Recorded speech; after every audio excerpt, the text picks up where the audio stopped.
What foods seem completely fine until you realize how it's actually made. Imitation crab. It's fish paste with eggs, a bunch of additives and colorings. Which makes sense. The weird part is watching the two colors of extruded paste get stretched out and wrapped around each other, like fish taffy. Hot dog of the sea. I manage a meat department, and when customers ask me about our imitation crab meat, I always say it's a fish hot dog, and the people who are already going to buy it love the description, and those on the fence usually opt out. I'm realizing I'm a bad businessman. As a baker, puff pastry. Not because it's gross or something, it's just a long, involved process that can break you if you let it. I've made it once. Took hours because if it started to warm up I would refrigerate it again. Now I just buy it. The difference between homemade and raw store-bought is negligible with everything I tend to add to it / around it.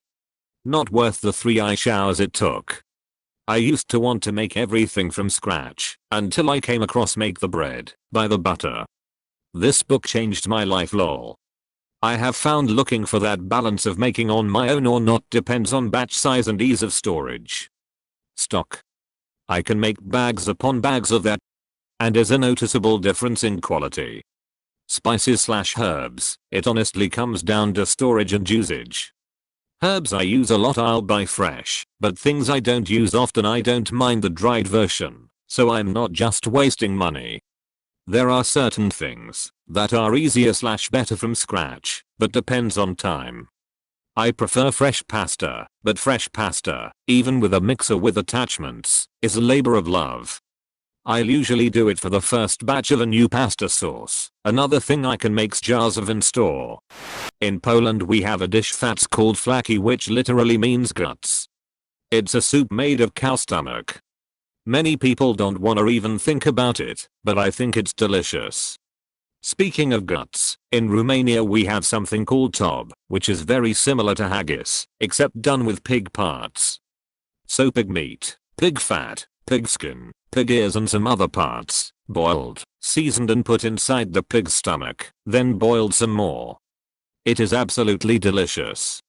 Also, sausages are sometimes done with real pig intestines, which are also edible. That sounds very similar to a specialty from Sardinia. Except it's with the sheep stomach, which is filled with the sheep blood, fat bits, herbs and spices and other things. And then boiled.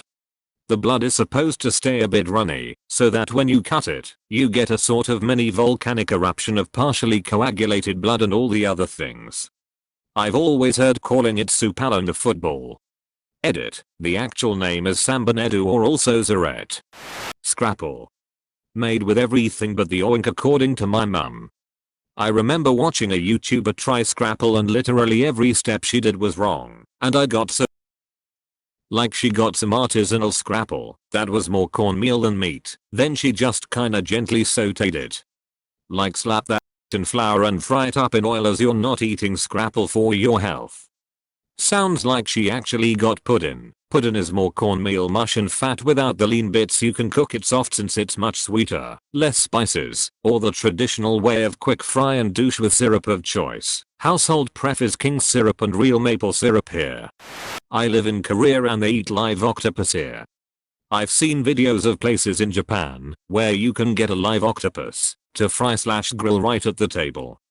Can't really say I'm down with cooking an animal that's still alive. At least ram a knife through its brain or something, so that it's already out of its misery first. Edit, the video in question, you've already been warned. I've mentioned this several times, but I remember seeing a news story when I was a young kid, early 90s, about a new trendy way to eat fish. They take a live fish and scale it, fry it, and serve it as fast as possible, and in such a way that it's still alive and gasping for breath when it arrives at your table. They showed people picking at the fish's body for bites while it was still gasping.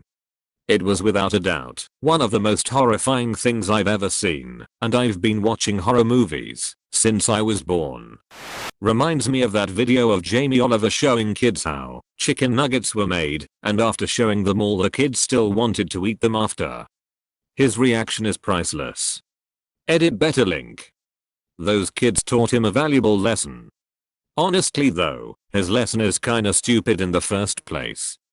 Processed food's bad because they use undesirable pieces of meat. By that logic, leberwurst, blood sausage, etc. is all bad because of the pieces of meat used, when in reality I'd argue it's more responsible to use those parts of an animal than dispose of them.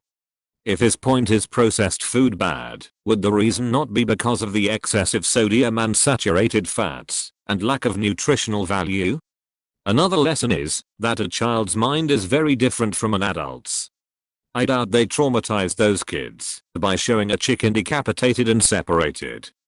They made it safe by showing an end product and what's done with it. The kids are young enough to not grasp 100% of what's going on. So, they squeal and are grossed out when shown the mass pulp of chicken because it's new and weird, and respond with delight when they see the familiar nugget. They still want to eat it because the chicken nugget is something they connect with in a positive way. Jamie Oliver is kind of an idiot, though. He probably never thought of that. Veal is pretty up. I saw a veal farm at age 16 and have never touched it. Seeing those cute little calves chained to little igloo houses for their entire short lives really made me sad. Veal is also really a byproduct of the dairy industry too. Yes, so many people don't realize this. Cows have to be pregnant/lactating to make milk, like any other mammal. A calf a year per dairy cow is a lot of babies, and those little ones don't have a happy fate. Exactly right. If you drink milk or eat cheese, then you subsequently support the veal industry. Avoiding veal itself isn't really enough to impact its presence. One calf a year is actually their normal calving cycle. If you have a herd with a bull, that's about how often they'd calve. But there's a big shift away from creating veal calves anymore in the US. The trend is to make either heifers only, using gender sorted, or making half beef calves who will just be raised like an Angus or other beef steer. Orange juice, the kind in the refrigerator aisle. Not because it is disgusting or anything, but because it is basically old Franken juice. All the labels such as fresh squeezed, not from concentrate, and pure are only true in the most obtuse ways. Did Summit work at the old Tropicana factory in Bradenton, Florida once upon a time? Yeah, pretty much this. Hated it because the head office was right next to where the oranges by the truckload were dumped into big holding bins. Took me multiple showers to get the smell out of my hair every day. Was the smell of oranges too overpowering? 'Cause I love the smell of oranges. I used to drive past some orange concentration facilities in rural Florida and it's such a complicated, interesting, delightful and awful scent. It smells like burning oranges, both sweet and a little rotten, and it just fills the air for miles. Any fermented food. My food preservation professor said that the line between fermented and spoiled was a matter of cultural preference before the modern era. It's pretty normal to enjoy the fermented foods of your own culture and be grossed out by the foods of another's. Can confirm. In my house we argue about the proper way to spoil cabbage, kimchi or sauerkraut. One of us like one, the other one likes the other. Why not both? I live alone and have maybe about 5 to 8 ferments going or in the fridge at one time. Tell me more about your collection. We also have fermented miso, and sometimes I'll make kombucha. At the moment I've got goat milk coffee regularly, wild soda, using foraged or farmed fruit/herbs plus raw honey, sauerkraut, dill pickles, garlic honey, and 2-yo miso. Also I quick pickled foraged oyster mushrooms, technically not fermented but. Gonna make a kimchi style ferment with some radishes and hikuri turnips today. Oh, and sourdough walnut bread. I was surprised to learn from people who've worked on farms just how bloody harvesting crops is. There's not really a good way to clear out wild animals, so all of them get ripped to shreds by the heavy machinery moving through the fields. I miss being able to assume no animals died making my produce. Having farmed for years, most animals run/dig from the big loud machinery, if it makes you feel any better. It's usually small pests such as mice and gophers, not antelope or birds. A friend of mine is a grain farmer. He tells me he usually gets a couple young coyotes a year tangled up in his combine. The smart ones run parallel to the combine picking off all the rodents that the combine noise scares up. The dumb ones end up having to be scraped out of the combine. I used to work for my county's road and bridge dept, and all I did all day was run a shredder down all the county roads to get rid of the tall weed/grass by the road. It was fairly common to have hawks following me around for hours on end, just feasting on whatever rodents the shredder would scare up. Kopi Luwak or weasel coffee. It is pretty much coffee. However, instead of using coffee beans that were harvested in more common ways, like hand-picking, Kopi Luwak uses coffee beans that were defecated by palm civets. Located in Indonesia, these weasel-like mammals consume coffee cherries as part of their diets, and, through some very complex processes during digestion, they ferment the coffee cherries, and thus defecate a coffee bean of peculiar flavors. Not only is this utterly terrifying, but unfortunately due to the demand and craze around it, producers are caging civets and force-feeding them countless amounts of cherries, basically ruining their diets and lives. I had it once, and after knowing how it was made I had to rush to the nearest restroom. It ruined coffee for me for a few years. Edit. Holy cow. Thank you all for the comments. I'm learning so much from you. Not only are the poor civets basically tortured, caged civets produce inferior coffee.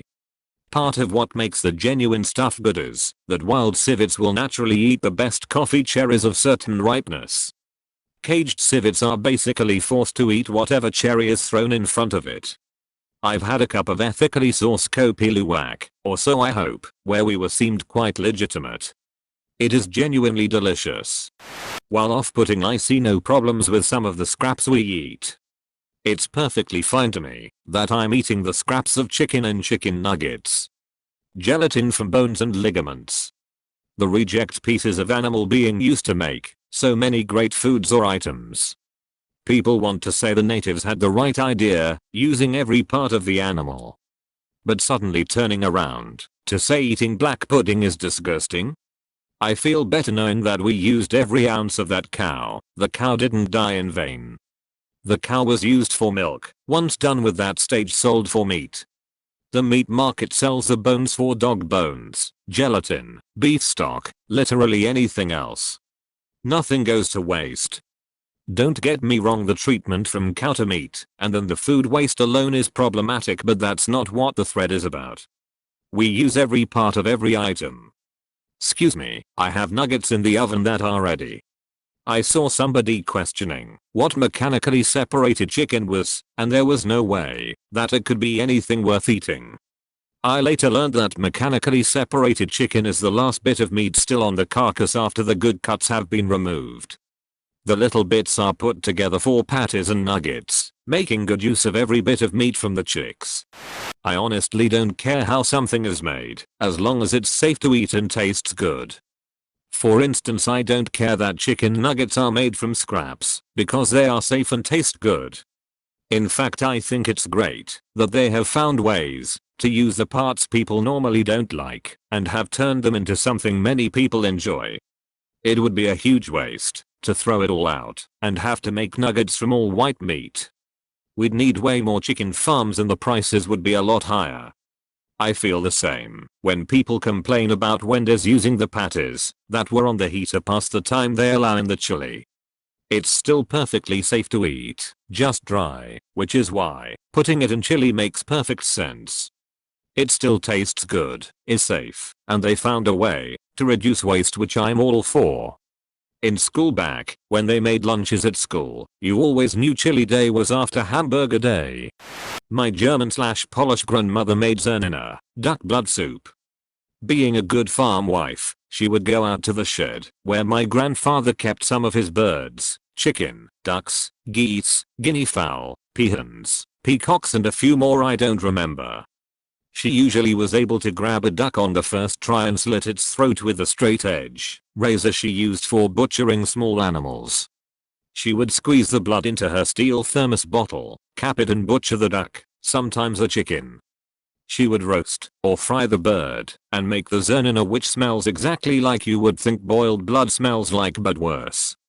It would take at least a week for the smell to leave the house. There were times when she would send me to school with her thermos bottle, filled with milk this time, to school a day or two after she washed out the blood. Of course, she also made jello salad with peas, carrots, and corn in it. Also, tuna hot dish. There's no such thing as a casserole in Wisconsin or Minnesota. Its proper name is hot dish. That's a hill I will die on. Zernina. You just reminded me of something. My family is a bit of a unicorn in the US. We take our culture very seriously. Polish was my first language. I'm Lemko, Ukrainians living in Carpathian Poland, Polish, half and half, and I remember a story. My grandmother on my father's side, the Lemko side, once made him zernina without telling him what was in it. The same dish was served to my uncle. Neither knew what was in it. They said it was amazing, and then Babsha broke the news. Both had such a visceral reaction to it, they never ate it again, and while we are incredibly unintegrated, moving to New Jersey was a culture shock to me. Zernina is something we all decided to leave in the past. I admit to having been tempted to try it, but I'm not sure where I would even be able to get it since most Poles, US or otherwise, definitely agree that it's disgusting. Another fun one my tata told me is that he hated kluski. The thick egg kluski. He said it reminded him of snot and refused to eat them. Again, that is another that I want to try, but can't seem to find where I live. The unfortunate things about moving out of your Polish majority town with its little neighborhoods of Polish folk who could actually speak it. Gelatine. Comes from processing cattle faces, noses and ears still attached. I worked in a tannery. The face doesn't have any volutes once tanned, so it's cut from the rest of the hide. Fun fact, the truck only came once a week and the pieces were stored outside in a half-wild shed, so during summer the smell could be rather ripe. I read that as cattle fesses and was about to sue. There is fesses. It's just fine print that they don't disclose. In milk there is a small percent of ingredients like hormones, pus, blood, fesses. It's not like they put the details on the label. What do you think happens when they get their throat sliced? They themselves. Milk is pasteurized in the US, so the only concern is hormones, which absolutely is a big concern. Cows don't get their throats slit on any commercial farm, just FYI, and fecal matter is of zero concern with meat. It's not like they themselves through their skin and into their meat. Yes, it's all very clean in the end when served on plate in the USA. When you travel the standards are a lot different. Also don't forget the antibiotics, these should be more of a concern than the hormones. Look, I know it's controversial, and I love animal products, they're delicious, but the production of basically any animal product that is mass produced is dairy cows artificially inseminated, so they become pregnant. Then when they give birth their calves are taken away, and they are given various hormones and antibiotics to produce more milk, which they do for 10 months before being inseminated again. Most of their lives are spent indoors in a milk pumping facility. Milk has an allowed bacteria count, somatic cell count, that is about 7x higher than what is considered to be healthy milk. Veal is made by confining calves to crates to ensure they don't move too much, so that the near is tender. Tuna stock, weird word to use for a wild animal, is very low, and getting increasingly lower. Could well become extinct in a lifetime. Polecat is marginally better than nets, but they still catch all manner of other animals, many of which die, and are cast aside. The fishing industry in general is and we are destroying the life in our oceans. Pig farming is absolutely terrible for the environment. Nutrients they are fed for growth leak into the environment. The confined spaces and poor/dirty conditions they live in are breeding grounds for diseases, so they are given antibiotics constantly, which in turn is just training bacteria to become resistant to it. Plus pigs are super smart and bacon is so goddamn delicious, goddamn it. You get the idea. I try to eat less meat and animal products these days. It just doesn't feel right biting into delicious meat knowing the animal probably suffered greatly for my enjoyment. It feels weird. When I was a kid, about 12 to 13, my parents used to compliment the turkey stuffing I used to make for having an extra zing to it, and I always got the role of making the stuffing, as opposed to helping with the turkey etc. They weren't too pleased 10 years later, when they found out that it all started when I had flaming hot Doritos and couldn't be asked to finish the packet, so I dumped it in there, and then repeated this process every Christmas. Submit this to Flamin' Hot Company, you might be onto something. Real talk, try it out. It works magnificently. If I hadn't said half-eaten bag of Doritos, they would have treated me like a wrinkle-free Gordon Ramsay. Mayo, I don't doubt that. The other I was craving burritos, ordered one from Chipotle, and I had a bag of Cheetos laying around, decided to put a chips in each bite, and that was one of the best things I've ever tasted. After googling it, it turned out it was something people were already doing it.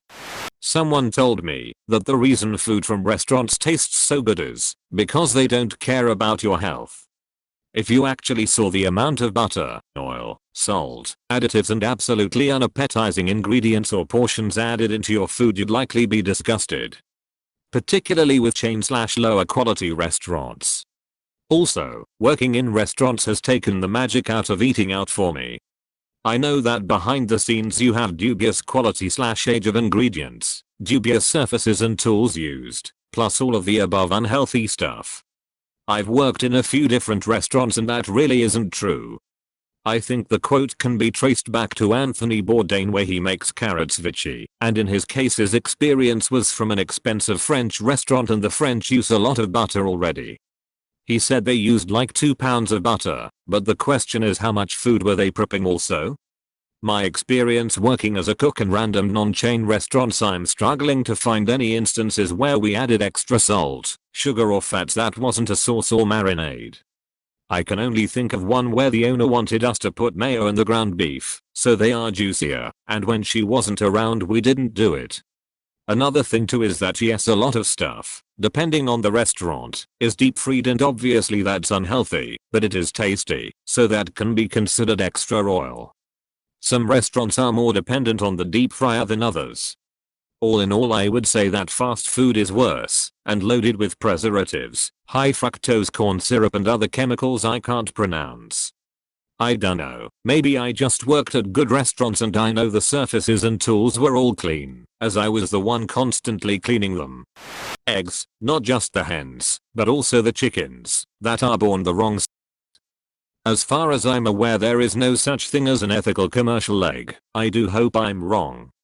I buy eggs from a lady that lives 5 minutes from me. The eggs are so good, and I know exactly how the hens are fed and cared for. If I asked, she would let me go back and play with them and watch her feed them. It's the best. My sister also has hens, and, gosh, those are her babies. She adores them. They give great eggs. And it's all very humane and sweet. Growing up I thought everyone ate scrapple. Turns out it's a local delicacy. Think bacon, but better. Yes, I know what I said. Thing is, it's comprised of all the bits and pieces that aren't good enough to make it into the sausage. Thanks to the internet you can all experience this. Just order a brig of wrapper scrapple, thin slice and fry. Have to cook it just right, but once you have it you'll be addicted. Just don't think about the eyeballs or god know what other kind of balls you're consuming. Yeah, I bought some scrapple when I was driving through Pennsylvania only one time. I thought it was pretty nasty tasting and the texture. I think you would have to have been served this as a kid to even think about eating it. This is the end of the video. Thank you guys for staying with me till the end. If you enjoyed watching this, you might as well watch these too.